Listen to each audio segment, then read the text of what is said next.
What mic can you recall that he was like kind of commonly recording on like in the beginning? The beginning, man, was that the Audio Technica mic, the little black one. Whoa. Yeah. Bro. Yo. It was very, very cheap. What? Can you name like a record a lot? With a Focusrite.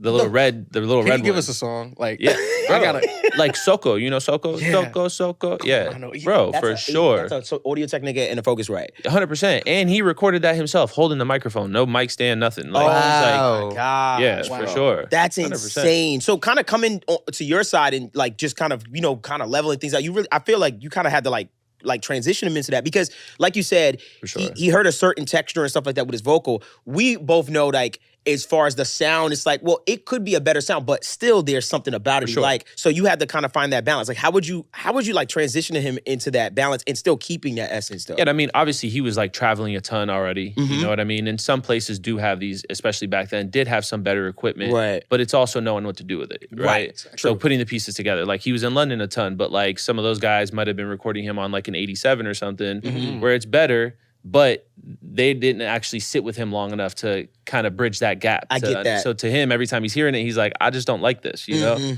So fortunate for me, he was like, yo, cool, let's do it. You know what I mean? Let's sit down and figure out try to figure this out. Gotcha. And back then, man, like shout out to Seth Firkins, you know, obviously he's passed away a while ago, but he was one of my biggest inspirations because at that time, he had said something about Future's music. And he was saying that Future's music was always like very like culturally impactful. Right. But it couldn't compete on a level to put it on the radio against like a pop star. And so for him, he was like, this is what I want to do. I want to take your music and allow you to compete sonically with something that's on the radio. Right. You know, like a pop song or something, but still keep it rap so that we elevate what rap is. Right. And so for me, hearing that and also seeing that, following the evolution of Future's music and how it used to sound to where it sounds now, I was inspired. I was like, this is what I want to do for Afrobeat. Right. And obviously being right with Wiz, you know, it trickles from the top down. Right. And people get influenced from what your sound. So 100%. basically, you know, you were saying like, you know, I kind of want Afrobeats to compete with like, For sure. be able to hear an Afrobeat on a radio station and stuff like that. So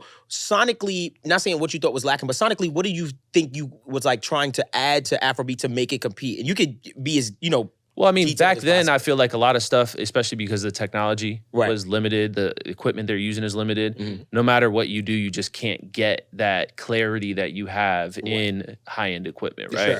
So now we're talking about competing with Beyonce, we're talking about competing with Drake, we're talking about competing with Dua Lipa, you know, because the songs are great songs. The energy is infectious, right? They're clean. They're not, most of them aren't like, you know, too raw for the radio and stuff like that.